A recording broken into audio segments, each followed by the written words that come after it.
Hi ಎಲ್ರಿಗೂ ನಮಸ್ಕಾರ. Welcome back to one more ಪುಟ್ಟ vlog from Shrivarsha Kannada vlogs. ಇದು ಸಂಡೇ ಮಧ್ಯಾಹ್ನದಿಂದ ಈವ್ನಿಂಗ್ ವ್ಲಾಗ್ ಇದಾಗಿರುತ್ತೆ. ಸಂಡೇ ನನ್ನ ತಮ್ಮ ಬಂದಿದ್ದ. ಅವನು ಕಾರ್ತಿಕ್ ಮಾಸ ಅಂತ ಹೇಳಿ ನಾನ್ ವೆಜ್ ತಿಂತಿರ್ಲಿಲ್ಲ. ಅಯ್ಯಪ್ಪ ಸ್ವಾಮಿ ಮಾಲೆ ಹಾಕೋದ್ರಿಂದ ಅವನು ನಾನ್ ವೆಜ್ ಬಿಟ್ಟಿದ್ದ. ನಾವು ಕಾರ್ತಿಕ್ ಮಾಸದಲ್ಲಿ ಏನು ಆ ಥರ ಫಾಲೋ ಮಾಡ್ಕೊಂಡು ಬಂದಿಲ್ಲ ಇದುವರೆಗೂ. ನಾವು ತಿಂತೀವಿ ನಾನ್ ವೆಜ್ನ. ಸೊ ವೆಜ್ಜಲ್ಲಿ ಏನಾದರೂ ಸಿಂಪಲ್ ಆಗಿ ಸ್ಪೆಷಲ್ ಆಗಿ ಮಾಡೋಣ ಅಂತ ಅಂದ್ಕೊಂಡು ನಾನು ಸೋಯಾಬೀನ್ ಪ್ಯಾಕೆಟ್ ತೊಗೊಬಂದಿದ್ದೆ 2. ಸುಮಾರು ದಿನದಿಂದ ಕೇಳ್ತಿದ್ದೆ ಸೋಯಾ ಕೈಮಾ ಮಾಡ್ಬೋದು ಅಂತ, ಆದರೆ ಯಾವತ್ತೂ ಟ್ರೈ ಮಾಡಿರಲಿಲ್ಲ. ಇವತ್ತು ಟ್ರೈ ಮಾಡಿದೆ ನಾನು ಸಂಡೇ ಸ್ಪೆಷಲ್ ಆಗಿ. ಅವನಿಗೂ ತುಂಬಾ ಇಷ್ಟ ಆಯಿತು. ನಾನು ಆ್ಯಕ್ಚುಲಿ ಈ ರೆಸಿಪಿನ ಫಸ್ಟ್ ಟೈಮ್ ಟ್ರೈ ಮಾಡಿದ್ದು. ಸೇಮ್ ನಾನ್ ವೆಜ್ ಕೈಮಾ ತಿಂದಿದ್ದ ಟೇಸ್ಟೇ ಬರುತ್ತೆ. ಯೂಶಲಿ ಈಗ ಕೆಲವರು ಕಾರ್ತಿಕ್ದಲ್ಲೆಲ್ಲ ನಾನ್ ವೆಜ್ಗೆ ಸಬ್ಸ್ಟಿಟ್ಯೂಟ್ ಆಗಿ ಇದನ್ನು ಯೂಸ್ ಮಾಡ್ಕೋತಾರಲ್ವ, ಮಶ್ರೂಮು ಹಾಗೆ ಸೋಯಾಬೀನ್ ಎಲ್ಲ ಜಾಸ್ತಿ ಯೂಸ್ ಮಾಡ್ತಾರಲ್ವ. ನಾನು ಅಂದ್ಕೊಂಡೆ ಮನಸ್ಸಲ್ಲಿ ಹೀಗೆ ಇಷ್ಟು ಚೆನ್ನಾಗಿ ಬರುತ್ತೆ ಅಂತ ಗೊತ್ತಿದ್ರೆ ನಾನು ಕಾರ್ತಿಕ್ದಲ್ಲಿ ಒಂದು ತಿಂಗಳು ಹೆಂಗೋ ಸ್ಕಿಪ್ ಮಾಡ್ಬೋದಾಗಿತ್ತು ಸೋಯಾಬೀನು ಹಾಗೆ ಮಶ್ರೂಮ್ನೆಲ್ಲ ಆಲ್ಟರ್ನೇಟ್ ಆಗಿ ಯೂಸ್ ಮಾಡಿಕೊಂಡು ಅಂತ. ಇನ್ನೇನು ಕಾರ್ತಿಕ ಮುಗಿತಾ ಬಂತು, ಆಲ್ಮೋಸ್ಟ್ ಮುಗ್ದೇ ಹೋಯ್ತು ಅಂತ ಹೇಳ್ಬೋದು. ನೋಡೋಣ ನೆಕ್ಸ್ಟ್ ಇಯರ್ ಆದರೂ ಈ ಥರ ಪ್ಲ್ಯಾನಲ್ಲಿ 1 ಮಂತ್ ಹೇಗೋ ಒಂದು ಸ್ಕಿಪ್ ಮಾಡಬೇಕು. ಯಾವಾಗಲೂ ನಾವು ನಾನ್ ವೆಜ್ ತಿಂತಾ ಇರ್ತೀವಿ. ಜಸ್ಟ್ 1 ಮಂತ್ ಆದರೂ ಬಿಡೋಣ ಅಂತ ಅನ್ಕೋತೀನಿ, ಬಟ್ ಆಗೋದೇ ಇಲ್ಲ. ನೆಕ್ಸ್ಟ್ ಇಯರ್ ಪಕ್ಕ ಬಿಡಬೇಕು ಅಂದ್ಕೊಂಡಿದ್ದೀನಿ. ನೋಡೋಣ ಹೇಗಾಗುತ್ತೆ ಅಂತ. ಈ ಸೋಯಾಬೀನ್ ಕೈಮಾ ಮಾಡಲಿಕ್ಕೆ ಹೇಗೆ ಮಾಡಬೇಕು ಅಂತಂದರೆ 2 ಪ್ಯಾಕೆಟ್ ಸೋಯಾಬೀನ್ ತಂದಿದ್ದೆ ನಾನು. ಅದನ್ನು ಚೆನ್ನಾಗಿ ನೀರಲ್ಲಿ ಒಂದು ಸ್ವಲ್ಪ ಉಪ್ಪು ಹಾಕಿ ಬೇಯಿಸ್ಕೊಂಡು ಅದನ್ನೆಲ್ಲ ಚೆನ್ನಾಗಿ ನೀರನ್ನ ಸ್ಕ್ವೀಸ್ ಮಾಡ್ಕೊಬೇಕು. ನಂತರ ಒಂದು ಮಿಕ್ಸಿ ಜಾರ್ಗೆ ನಾನು ಪ್ಲೇಟಲ್ಲಿ ಇಂಗ್ರೀಡಿಯೆಂಟ್ಸ್ ತೋರಿಸಿದ್ನಲ್ಲ ಅದೇ ಥರ ಈರುಳ್ಳಿ, ಬೆಳ್ಳುಳ್ಳಿ, ಶುಂಠಿ, ಮೆಣಸಿನ್ಕಾಯಿ, ಒಂದು ಸ್ವಲ್ಪ ಕೊತ್ತಂಬರಿ ಸೊಪ್ಪು, ಸ್ವಲ್ಪ ಚಕ್ಕೆ, ಲವಂಗ ಹಾಗೆ ಒಂದು ಸ್ವಲ್ಪ ಮೆಣಸುಕಾಳು ಇದಿಷ್ಟು ಹಾಕಿ ರುಬ್ಕೊಂಡು ಆಮೇಲೆ ಅದಕ್ಕೆ ಸ್ಕ್ವೀಸ್ ಮಾಡಿರ್ತೀವಲ್ಲ ಸೋಯಾಬೀನ್ಸ್ನ ಅದನ್ನು ಹಾಕ್ಕೊಂಡು ರುಬ್ಕೊಬೇಕು. ಆಲ್ಮೋಸ್ಟ್ ನೈಸಾಗಿ ರುಬ್ಕೊಂಡ್ರೆ ಒಳ್ಳೆಯದು. ಯಾಕೆ ಅಂತಂದರೆ ಉಂಡೆ ಆವಾಗ ಒಂಥರ ಒಡೆದೋಗಲ್ಲ. ತರತರಿಯಾಗಿದ್ದರೆ ಉಂಡೆ ಒಡೆದೋಗೋ ಚಾನ್ಸಸ್ ಇರುತ್ತೆ. ನೆಕ್ಸ್ಟ್ ಆ ಮಿಶ್ರಣಕ್ಕೆ 1 ಬೌಲಷ್ಟು ಹುರ್ಗಡ್ಲೆ ಹಿಟ್ಟನ್ನು ಹಾಕ್ಕೊಬೇಕು. ಇದು ಕಡಲೆ ಹಿಟ್ಟಲ್ಲ, ಹುರ್ಗಡ್ಲೆ ಇದೆಯಲ್ವ ಅದನ್ನು ರುಬ್ಬಿ ನಾನು ಪೌಡ್ರ್ ಮಾಡಿ ಇಟ್ಕೊಂಡಿದ್ದೆ.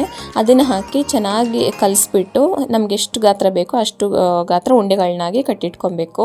ನಂತರ ಒಂದು ಬಾಣಲಿಲಿ ಎಣ್ಣೆ ಹಾಕಿ ಒಂದು ಸ್ವಲ್ಪ ಚಿಕ್ಕದಾಗಿ ಹಚ್ಚಿರೋಂತಹ ಈರುಳ್ಳಿ ಹಾಕಿ ಚೆನ್ನಾಗಿ ಫ್ರೈ ಮಾಡಿ ಅದಕ್ಕೆ ಗರಂ ಮಸಾಲ, ಧನಿಯಾ ಪುಡಿ ಹಾಗೆ ಖಾರದ ಪುಡಿ ಹಾಕಿ ಚೆನ್ನಾಗಿ ಫ್ರೈ ಮಾಡ್ಕೋಬೇಕು. ಜೊತೆಗೆ ಒಂದು ಸ್ವಲ್ಪ ಅರಿಶಿನ, ಉಪ್ಪು ಹಾಕಿ ಫ್ರೈ ಮಾಡ್ಕೊಂಡ ನಂತರ ಟೊಮೆಟೊ ಪ್ಯೂರಿನ ಹಾಕಿ ಚೆನ್ನಾಗಿ ಅದನ್ನ ಗ್ರೇವಿನ ಫ್ರೈ ಮಾಡ್ಕೋಬೇಕು. ನಂತರ ನಮ್ಗೆ ಎಷ್ಟು ಬೇಕೋ ಅಷ್ಟು ನೀರನ್ನ ಹಾಕೋಬೋದು. ಮಿಕ್ಸಿ ಜಾರ್ಗೆ ನಾನು ನೀರನ್ನ ಹಾಕಿ ಅದನ್ನೇ ಹಾಕ್ಕೊಂಡಿದ್ದೀನಿ ನಾನು ಈ ಗ್ರೇವಿಗೂ. ರುಚಿಗೆ ತಕ್ಕಷ್ಟು ಉಪ್ಪು ಹಾಕಿ ಗ್ರೇವಿಗೆ ನಾವು ಉಂಡೆಗಳು ಕಟ್ಟಿಟ್ಕೊಂಡಿದ್ವಲ್ಲ ಅದನ್ನು ಹಾಕಬೇಕು. ಉಂಡೆಗಳು ಹಾಕಿದ ತಕ್ಷಣ ಸೌಟ್ ಆಡಿಸ್ಬಾರ್ದು, ಯಾಕೆಂದರೆ ಉಂಡೆಗಳು ಒಡೆದೋಗೋ ಚಾನ್ಸಸ್ ಇರುತ್ತೆ. ಅದಕ್ಕೆ ಆ ಉಂಡೆಗಳೆಲ್ಲ ಹಾಕಿದ್ಮೇಲೆ ಒಂದು 5 ನಿಮಿಷ ಲಿಡ್ ಕ್ಲೋಸ್ ಮಾಡಿ ಬೇಯಿಸಬೇಕು.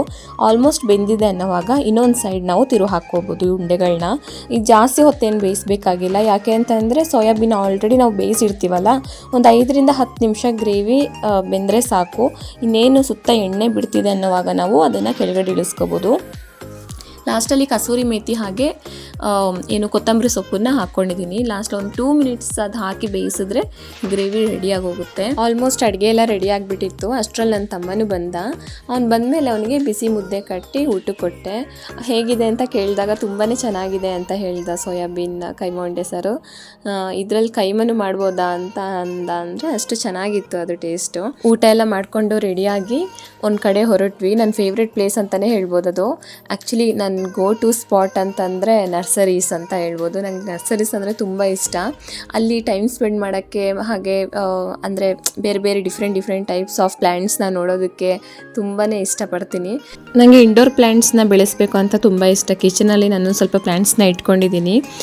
ಯಾಕೆಂದರೆ ಕಾರ್ಬನ್ ಡೈಆಕ್ಸೈಡ್ನ ಅದು ಅಬ್ಸರ್ವ್ ಮಾಡಿಕೊಂಡು ನಮಗೆ ಒಂದು ಫ್ರೆಶ್ ಏರ್, ಆಕ್ಸಿಜನ್ನ ರೀಪ್ಲೇಸ್ ಮಾಡುತ್ತೆ. ಹಾಗಿದು ಟಾಕ್ಸಿಕ್ಸ್ನೆಲ್ಲ ರಿಮೂವ್ ಮಾಡುತ್ತೆ. ಏರಲ್ಲಿ ಏನಾದರೂ ಒಂದು ಟಾಕ್ಸಿನ್ಸ್ ಇದ್ದರೆ ಏರ್ನ ಪ್ಯೂರಿಫೈ ಮಾಡುತ್ತೆ ಮತ್ತು ಫ್ರೆಶ್ ಮೂಡನ್ನು ತರುತ್ತೆ. ಏನಾದರೂ ಕೆಲಸ ಮಾಡೋಕ್ಕೆ ಒಂಥರ ಬೇಜಾರಪ್ಪ ಅಂತ ಅನ್ನಿಸ್ದಾಗ ಒಂದು ಸ್ವಲ್ಪ ಇಂಡೋರ್ ಪ್ಲ್ಯಾಂಟ್ಸ್ಗೆಲ್ಲ ನೀರು ಹಾಕ್ತಿದ್ದಂಗೆ ಅದು ನೋಡ್ತಿದ್ದಂಗೆ ಹಾಗೆ ಮೂಡ್ ಚೇಂಜ್ ಆಗಿಬಿಡುತ್ತೆ. ಒಂಥರ ಮೂಡ್ ಫ್ರೆಶ್ ಅನಿಸುತ್ತೆ. ಬೋರ್ ಅನಿಸೋದು ಕೆಲಸ ಮಾಡೋವಾಗ ಅವೆಲ್ಲ ಆಗಲ್ಲ. ಏನೋ ಒಂಥರ ಹೊಸ ಹುರುಪು ಅಂತ ಅನಿಸುತ್ತೆ. ಅದಕ್ಕೆ ನನಗೆ ಇಂಡೋರ್ ಪ್ಲ್ಯಾಂಟ್ಸ್ ಅಂದರೆ ತುಂಬಾ ಇಷ್ಟ. ಸಂಡೇ ನಾವು ಹೋಗಿದ್ದಿದ್ದು ರಾಮೋಹಳ್ಳಿಗೆ. ರಾಮೋಹಳ್ಳಿ ನರ್ಸರಿ ಹಬ್ಬ ಅಂತಲೇ ಹೇಳ್ಬೋದು. ಅಲ್ಲಿ ತುಂಬ ನರ್ಸರೀಸ್ಗಳಿದ್ದಾವೆ. ಅಲ್ಲಿಂದ ಇಲ್ಲಿ ಸಿಟಿ ಒಳಗಡೆ ನರ್ಸರೀಸ್ ಇಟ್ಕೊಂಡಿರ್ತಾರೆ ಇರ್ತಾರಲ್ಲ ಅವರೆಲ್ಲ ಅಲ್ಲಿಂದನೇ ಹೋಲ್ಸೇಲಲ್ಲಿ ತಗೊಂಡು ಬಂದು ಇಲ್ಲಿ ಸಿಟಿಗಳಲ್ಲಿ ಜಾಸ್ತಿ ಪ್ರೈಸ್ಗೆ ಮಾರ್ತಾರೆ. ಮತ್ತು ಇಲ್ಲಿಗಿಂತ ಅಲ್ಲಿ ಕಲೆಕ್ಷನ್ಸೂ ತುಂಬ ಇರುತ್ತೆ, ತುಂಬ ವೆರೈಟಿ ಆಫ್ ಕಲೆಕ್ಷನ್ಸ್ ಇರುತ್ತೆ ಅಲ್ಲಿ ಪ್ಲ್ಯಾಂಟ್ಸ್ದು. ಇಂಡೋರ್ ಪ್ಲ್ಯಾಂಟ್ಸ್ ಆಗಿರ್ಬೋದು, ಔಟ್ಡೋರ್ ಪ್ಲ್ಯಾಂಟ್ಸು, ಹಾಗೆ ಹರ್ಬಲ್ ಪ್ಲ್ಯಾಂಟ್ಸು, ಎಲ್ಲ ಥರ ಪ್ಲ್ಯಾಂಟ್ಸ್ಗಳು ಇರ್ತವೆ ಅಂತ ಹೇಳ್ಬೋದು. ತುಂಬ ಯುನೀಕ್ ಪ್ಲ್ಯಾಂಟ್ಸ್ ಕಲೆಕ್ಷನ್ಸ್ ಇದ್ದಾವೆ. ನನಗಂತೂ ತುಂಬ ಇಷ್ಟ ಆಯಿತು, ಒಂದಕ್ಕಿಂತ ಒಂದು ಅಷ್ಟು ಚೆನ್ನಾಗಿತ್ತು. ಹಾಗೆ ಸೆರಾಮಿಕ್ ಪಾಟ್ಸ್ ಕಲೆಕ್ಷನ್ಸು ಇದ್ವು, ತುಂಬ ಯುನೀಕ್ ಡಿಸೈನ್ಸ್ ಇತ್ತು. ಟ್ರೆಂಡಿ ಕಲೆಕ್ಷನ್ಸ್ ಆಗಿರ್ಬೋದು, ರಿಟರ್ನ್ ಗಿಫ್ಟ್ ಕೊಡಲಿಕ್ಕೆ ಒಳ್ಳೆ ಐಡಿಯಾ ಅಂತ ಹೇಳ್ಬೋದು. ಇಲ್ಲಿಗೆ ಬಂದರೆ ತುಂಬ ಚೀಪ್ ಆ್ಯಂಡ್ ಬೆಸ್ಟಲ್ಲಿ ಒಳ್ಳೊಳ್ಳೆ ಪ್ಲ್ಯಾಂಟ್ಸ್ ಕಂಟೈನರ್ ಸಿಗುತ್ತೆ. ಹಾಗೆ ಒಳ್ಳೊಳ್ಳೆ ಪಾಟ್ಸು ತುಂಬಾ ಚೆನ್ನಾಗಿದೆ, ಒಂದಕ್ಕಿಂತ ಒಂದು ಚೆನ್ನಾಗಿದೆ. ಇಂಥ ಡಿಸೈನ್ ಇಲ್ಲ ಅಂತ ಹುಡುಕ್ಬೋದು, ಆ ಥರ ಡಿಸೈನ್ಗಳೆಲ್ಲ ಇದ್ದಾವೆ. ನಾವು ಆನ್ಲೈನಲ್ಲೆಲ್ಲ ಪರ್ಚೇಸ್ ಮಾಡೋದಕ್ಕಿಂತ ನಾವು ಒಂದು ಸ್ವಲ್ಪ ಜಾಸ್ತಿ ಬಲ್ಕಾಗಿ ತೊಗೋಬೇಕು ಅಂತಂದರೆ ಇಂಥ ಪ್ಲೇಸಿಗೆ ವಿಸಿಟ್ ಮಾಡಿ ಇಲ್ಲಿ ತೊಗೊಳೋದ್ರಿಂದ ನಮಗೆ ಚೀಪ್ ಆ್ಯಂಡ್ ಬೆಸ್ಟಲ್ಲಿ ಒಳ್ಳೆ ಒಂದು ಕಣ್ಣಲ್ಲಿ ನೋಡಿ ನಾವು ಮುಟ್ಟಿ ಕ್ವಾಲಿಟಿಲಿ ಕಾಂಪ್ರಮೈಸ್ ಮಾಡಿದೆ ನಾವು ತೊಗೊಬೋದು. ಆನ್ಲೈನಲ್ಲಿ ತೊಗೋತೀವಿ ಹೇಗಿರುತ್ತೋ ಏನೋ ಅಂತ ಒಂದು ಡೌಟ್ ಇರುತ್ತೆ. ಮತ್ತು ಪ್ರೈಸೂ ಸ್ವಲ್ಪ ವೇರಿ ಆಗುತ್ತೆ, ಸ್ವಲ್ಪ ಕಂಪೇರಿಟಿವ್ಲಿ ಸ್ವಲ್ಪ ಹೈ ಪ್ರೈಸ್ಗೆ ನಾವು ತೊಗೊತೀವಿ ಆನ್ಲೈನಲ್ಲಿ. ಬಟ್ ಇಲ್ಲಿಗೆ ಬಂದು ಒಂದು ಸಲ ವಿಸಿಟ್ ಮಾಡಿ, ನೀವು ಯಾರಾದರೂ near by Ramohalli ಇರೋರಾದರೆ, near by ನಮ್ಮ ಬೆಂಗಳೂರು ಸೈಡಲ್ಲಿ ಇರೋರಾದರೆ ಹೋಗಿ ಒಂದ್ಸಲ ವಿಸಿಟ್ ಮಾಡ್ಬೋದು. ನಾವು ಸಾಯಂಕಾಲ ಲೇಟಾಗಿ ಹೊರಟೋಗಿದ್ರಿಂದ ಅಲ್ಲಿ ತಲುಪೋಷ್ಟೊತ್ತಿಗೆ ಆಲ್ಮೋಸ್ಟ್ ಕತ್ಲೇನೆ ಆಗಿಬಿಟ್ಟಿತ್ತು. ಒಂದು 7 ಗಂಟೆ ಆಗಿತ್ತೇನೋ ನಾವು ಅಲ್ಲಿ ಹೋಗಿ ತಲುಪೋದು. ಕೆಲವೊಂದು ನರ್ಸರಿಗಳು ಸಂಡೇ ಆಗಿದ್ದರಿಂದ ಬೇಗನೆ ಬಾಗ್ಲಾಕ್ ಹೋಗ್ಬಿಟ್ಟಿದ್ರು, ಕೆಲವೊಂದು ಮಾತ್ರ ಓಪನ್ ಇದ್ವು. ನಾವು ಹೋಗಿ ಕೆಲವೊಂದು ಸೆಲೆಕ್ಟೆಡ್ ಪ್ಲ್ಯಾಂಟ್ಸ್ನ ಮಾತ್ರ ತೊಗೊಂಡು ಬಂದ್ವಿ. ಇವೆಲ್ಲ ಪ್ಲ್ಯಾಂಟ್ಸು 30 ರೂಪೀಸ್ 50 ರೂಪೀಸ್ ಅಷ್ಟೇ. ಅದೇ ನಾವು ಸಿಟಿಗಳ ಕಡೆ ತೊಗೋತೀವಿ ಅಂತಂದರೆ 100 ರೂಪಾಯಿ ಕಡಿಮೆ ಅಂತೂ ಕೊಡಲ್ಲ, 100-150 ರೂಪಾಯಿ ಹೇಳ್ತಾರೆ. ಇಂಡೋರ್ ಪ್ಲ್ಯಾಂಟ್ಸ್ಗೆ ಸ್ವಲ್ಪ ಜಾಸ್ತಿ ರೇಟ್ ಹೇಳ್ತಾರೆ ಇಲ್ಲಿ.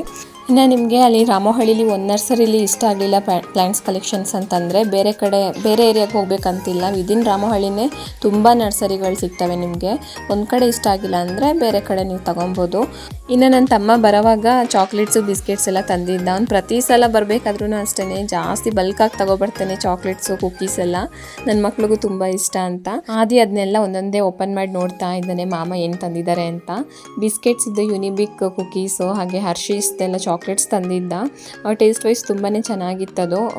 ಆ ಚಾಕ್ಲೇಟ್ಸ್ ಎಲ್ಲ ಜಾಸ್ತಿ ದಿನ ಇರೋದು ಇಲ್ಲ ಬಿಡಿ, ಒಂದು ದಿವಸದಲ್ಲೇ ಇವ್ರು ಖಾಲಿ ಮಾಡಿಬಿಡ್ತಾರೆ ಅಣ್ಣ ತಮ್ಮ ಸೇರಿಕೊಂಡು. ನನಗೆಲ್ಲ ಲಾಸ್ಟಲ್ಲಿ 1-2 ಕೊಟ್ಟರು ಅಷ್ಟೇ. ನಾನು ಮಾತ್ರ ಇವ್ರಿಗೆ ಬೇಕ್ರಿ ತಿಂಡಿ ಅಂತೂ ವಾರಕ್ಕೊಂದ್ಸಲನೂ ಕೊಡಿಸಲ್ಲ ನಾನು, ಆಲ್ಮೋಸ್ಟ್ ಕಡಿಮೆನೇ ಅಂತ ಹೇಳ್ಬೋದು. ತಿಂಗ್ಳಿಗೊಂದ್ಸಲ ಕೊಡಿಸ್ದೇ ಇಲ್ಲಿದ್ರಿಲ್ಲ. ಈ ಕುಕ್ಕೀಸು, ಚಾಕ್ಲೇಟ್ಸು ಅವೆಲ್ಲ ನಾನು ಕೊಡಿಸೋದೇ ಇಲ್ಲ. ರಸ್ಕು ಅಂತೂ ನಮ್ಮ ಮನೇಲಿ ಅಲ್ಲೋನೇ ಇಲ್ಲ. ಇನ್ನು ಆವಾಗವಾಗ ಒಂದೊಂದ್ಸಲ ಸ್ಯಾಂಡ್ವಿಚ್ ಮಾಡಬೇಕು ಅಂತ ಅನಿಸಿದಾಗ ಬ್ರೆಡ್ ತೊಗೊಂಬರ್ತೀನಿ. ವೀಟ್ ಬ್ರೆಡ್ ಇಲ್ಲೆಲ್ಲೂ ಸಿಗಲ್ಲ ನಮ್ಮ ಮನೆ ಹತ್ರ, ಸೊ ಮಾಮೂಲಿ ಬ್ರೆಡ್ನೇ ತಂದು ಅದಕ್ಕೆ ಜಾಸ್ತಿ ವೆಜಿಟೇಬಲ್ಸ್ ಎಲ್ಲ ಹಾಕ್ಕೊಟ್ಟು ಸ್ಯಾಂಡ್ವಿಚ್ ಮಾಡಿಕೊಡ್ತೀನಿ. ಆಗ ಇಷ್ಟಪಟ್ಟು ತಿಂತಾರೆ. ಆ ನೆಪದಲ್ಲಾದರೂ ಸ್ವಲ್ಪ ತರಕಾರಿ ಹೊಟ್ಟೆಗೆ ಹೋಗಲಿ ಅಂತ ಅಷ್ಟೇ. ಸೊ ಇವತ್ತಿನ ವ್ಲಾಗ್ನ ಫ್ರೆಂಡ್ಸ್ ಇಲ್ಲಿಗೆ ಎಂಡ್ ಮಾಡೋಣ ಅಂದ್ಕೊಂಡಿದ್ದೀನಿ. ಇವತ್ತಿನ ವ್ಲಾಗ್ ಸ್ವಲ್ಪನಾದರೂ ಇಷ್ಟ ಆಗಿರ್ಬೋದು ಅಂತ ಅಂದ್ಕೋತೀನಿ. ಆಗಿದ್ದರೆ ಲೈಕ್ ಮಾಡಿ, ಹಾಗೆ ಸಬ್ಸ್ಕ್ರೈಬ್ ಮಾಡ್ಕೊಳ್ಳಿ ನನ್ನ ಚಾನಲ್ಗೆ. ಮತ್ತು ಇವತ್ತು ತೋರಿಸ್ಕೊಟ್ಟಿರೋಂತಹ ಸೋಯಾಬೀನ್ ಕೈಮೆ ಉಂಡೆ ಸಾರು ಟ್ರೈ ಮಾಡಿ ಆಯಿತಾ, ತುಂಬ ಚೆನ್ನಾಗಿ ಬರುತ್ತೆ. ಹೇಗಿತ್ತು ಅಂತ ಟ್ರೈ ಮಾಡಿದ್ಮೇಲೆ ಕಮೆಂಟ್ ಮಾಡಿ. Thank you, bye.